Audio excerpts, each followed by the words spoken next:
क्या आप जानते हैं, इस दुनिया के अंदर आपने बहुत से लोग ऐसे देखे हैं जो आज की डेट में विश्वास नहीं रखते, मतलब अपने आप पर नहीं, किसी अन्य पर।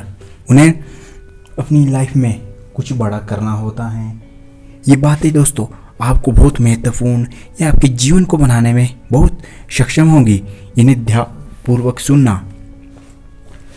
अंधविश्वास है ना, मैंने भी बात की थी कि विश्वास अपने आप पर ना होना, अंधविश्वास जैसी चीजें फॉलो करना, ये एक ऐसी बीमारी है जिसका लालाच बीमारी, जिसका इलाज केवल आपके पास है अच्छी सोच से, परंतु आप उसका इलाज करना ही नहीं जानते। अंधविश्वास छोड़ो, सफल बनो, सफलता की राह, एपिसोड 1। पता है आज आपने ये ऐसी बीमारी है ना जो हर घर में फैला है, अंधविश्वास।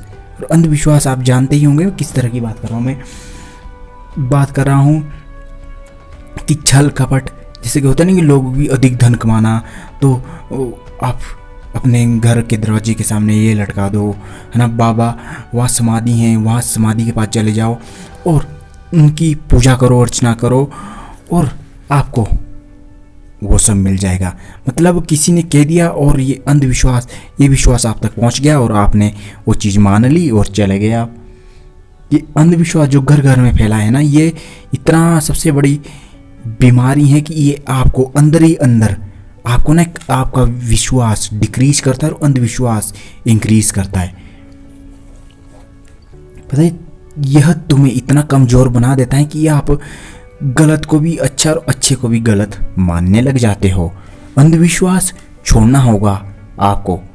देखो आप साधुओं को देखा होगा कि आपने साधु बैठ जाते हैं ना, उन्होंने कोई तपस्या कर ली होती है और आप वो थोड़ा सा आपको, आप मान लो एक साधु के पास गए, है ना, कि मेरे कुंडली के बारे में, ऐसा होता है गांव में, यहाँ इंडिया में ज़्यादातर ऐसा है। लोग गांव में देखते हैं कि शहर में बाबा साधुओं के पास चल जाते हैं और वहाँ जाके पूछते कि मेरी कुंडली में दोष क्या है, मेरे पास ऐसा क्या है जो मैं करूँ। तो जब बाबा साधु पूछेंगे कि कब पैदा हुए थे, कब जमे थे, क्या नहीं, तो आपको अपनी डेट ऑफ बर्थ, अपना स्थान उस सही से पता भी नहीं होता है। कोई बात नहीं, उनके लिए पॉइंट ऑफ व्यू हो गया एक बेहतर बनने का, और आप उनसे जानने के लिए पूछते हैं और बाबा और साधु अपने आप ज्योतिष विद्या के माध्यम से वो तुम्हें बताते हैं और आप उस चीज को मान लेते हो, है ना। ऐसा है ना, आपने देखे होंगे सभी के पास आप लेके जाओगे बात तो वो बताएंगे।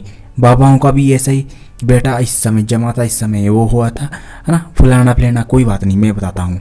और आप उनकी बात आगे घर देखोगे कुंडली के अनुसार या तो सही बोला, है ना, और आपको ऐसा करना पड़ेगा, ऐसा धन आएगा, और इतना ज़्यादा करना, ये करना पड़ेगा, आपको धन मिलेगा। और आप धन लेने से पहले ही अपना धन सारा लुटा देते हो। ये कितना बड़ा अंधविश्वास। और एक अंधविश्वास जो सबसे बड़ा फैला हुआ आपके आसपास गांव में, बिल्ली का रास्ता काटना। बिल्ली का रास्ता काटना। मैं एक दिन दिल्ली जा रहा था सेमिनार के लिए, चंडीगढ़ से सोलन की तरफ जाते हुए, सोलन से चंडीगढ़ की तरफ जाते हुए, तो रास्ते में बिल्ली ने गाड़ी का रास्ता काट लिया, है ना। और जो बंदा चला रहा था मेरा फ्रेंड, वो कह रहे कि अभी हम नहीं जा सकते। आगे मैं क्या, क्यों नहीं जा सकते, अभी बिल्ली ने रास्ता काट दिया। मैं क्यों, कैसे काट दिया, क्या रास्ता कैसे कट गया, ये तो सड़क सीधी सही है, कैसे कट गया, तो सही सलामत है सड़क कभी कटती है, थोड़ा खड्डा होगा, मैं क्या निकालो चलो। नहीं, बोलो अशुभ होता है बिल्ली रास्ता काट ले। मैं क्यों अशुभ होता है, जब तक दूसरा नहीं जा सकता हम रास्ता नहीं क्रॉस कर सकते। मैं क्या जब तक दूसरा नहीं जा सकता तो रास्ता क्यों, मैं क्या उसके लिए रास्ता कटा नहीं और मान लिए रास्ता कटा हुआ है। मैं सर इसमें वो कहता है कि हमारे लिए अशुभ है और उसके लिए ये नहीं, क्योंकि बिल्ली की पावर वहाँ कम हो जाती। मैं ये तो कोई बात हुई नहीं, ये मैं क्या एक अंधविश्वास है। आपने जो अपने अंदर बैठा लिया है कि ये गलत होगा तो होगा, वो निश्चित तौर से होगा ना। जो सामने वाली आएगी कि उसको पता है कि यार बिल्ली ने रास्ता काटा, वो निकलेगा और उसके साथ कोई शुभ होता ही नहीं। सोचने वाली बात है। और वही अगर आप ना देखकर वो पार निकल जाओगे तो आपके साथ भी वैसा कुछ नहीं होगा।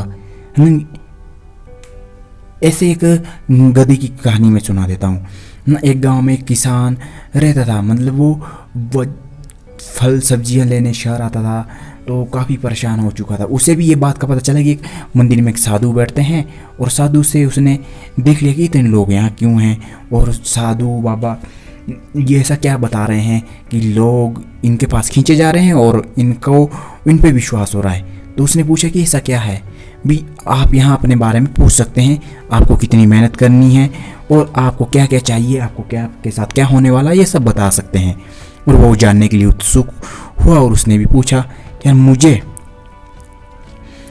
एक परेशानी है साधु बाबा, मेरी वो परेशानी का निवारण कर दीजिए कि मैं क्या करूं, कि मैं अपनी सब्जी को लेकर आता हूं शहर और काफ़ी थक जाता हूं, इसका निवारण दीजिए। इसका निवारण तो नहीं यही है कि आप मेहनत तो करनी पड़ेगी, अगर जीना है तो करना पड़ेगा, अगर कोई साधन ना हो, है ना। उसने क्या किया कि एक गधा उसे दे दिया, एक गधा ले जाओ, गधे पे बोझ लेकर शहर आओ।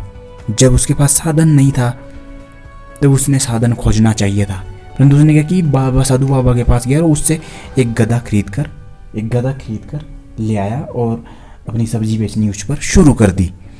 एक दिन क्या हुआ कि गधा ऐसे ही अपने गांव जा रहा था सब्जी बैठकर, वो थक चुका था किसान, सोचा भी गधे पे बैठ जाऊं और घर पे पहुंच जाऊंगा। और उसने ऐसा किया और नियंत्रण ही ऐसे करता रहा। कुछ समय बाद गधा मर गया। उसने सोचा कि यार इसने मेरी इतनी मदद करी तो इसका अंतिम संस्कार अच्छे ढंग से मुझे करना चाहिए। और उसने किया भी वैसे, और उसने उसकी समाधि बनाई, उसमें बढ़िया उसकी पूजा करता था, अर्चना करता था। एक दिन लोगों ने उसे देख लिया कि ये बाबा यहाँ कौन बैठा है, साधु बाबा समाधि के लेकर बैठा है। इसलिए लोगों ने समझ लिया कि वहाँ एक बंदा जा रहा था और उसके पीछे काफ़ी लोग थे।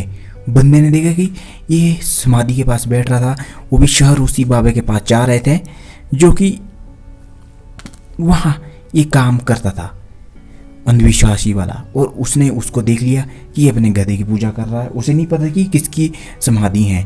और उसने मन ही मन विचार करा कि यार मेरे साथ ऐसा हो रहा है, और उसे विचार करते ही सल्यूशन मिल गया। उसने लोगों से कहा कि सबसे संपन्न समाधि है, और जो मैंने आपसे कहा था कि मुझे परेशानी हो रही है उसका मुझे हल मिल गया है, तो इस समाधि में कोई ना कोई ताकत है। और लोग उस अंधविश्वासी करके वहाँ उसकी पूजा अर्चना, पैसा वहाँ चढ़ाना शुरू कर दिया। और देखते ही देखते जो बंदा उस गधे की समाधि बना रहा था उसे पैसा मिल गया और उसने उसकी समाधि बना दी। और लोगों ने अंधविश्वास करके उसके पास गए कि इसमें समाधि है, आज ये समाधि है, और लोगों को उसने पागल बनाना शुरू कर दिया और पैसे वहाँ लोगों ने चढ़ाना शुरू कर दिया। इसलिए अंधविश्वास एक ऐसी बीमारी है कि इंसान को अंदर से कमज़ोर बनाता है। तुम असलियत कब पहचानोगे अपनी? जब तक तुम असलियत नहीं जानोगे ना, तब तक तुम कुछ भी नहीं कर पाओगे। आज इंडिया में अंधविश्वास इतना ज़्यादा है कि उन लोगों को अपना सारा पैसा लुटाने पर भी विवश करने को तैयार है, और लोग विवश हो जाते हैं और दे भी देते हैं। दुख, लालच, क्रोध, अधिक मोह, दूसरों की बातें का महत्व देना, यही तुम्हारे अंधविश्वासी का कारण बनता है। आस्था ठीक है, विश्वास ठीक है, परंतु अंधविश्वास नहीं। जहाँ अंधविश्वास होगा ना, वहाँ ना तो धन टिकेगा, और ना सुख, ना समृद्धि, ना शांति, ना प्रेम, ना करुणा, ना दया। ये चीज़ें वहाँ टिक ही नहीं सकती। वहाँ फिर यही होगा, दुख, लालच, क्रोध, मोह, माया, भोग, विलास, तड़पन, दुख, कष्ट, ये चीज़ें वहाँ होगी ही होगी।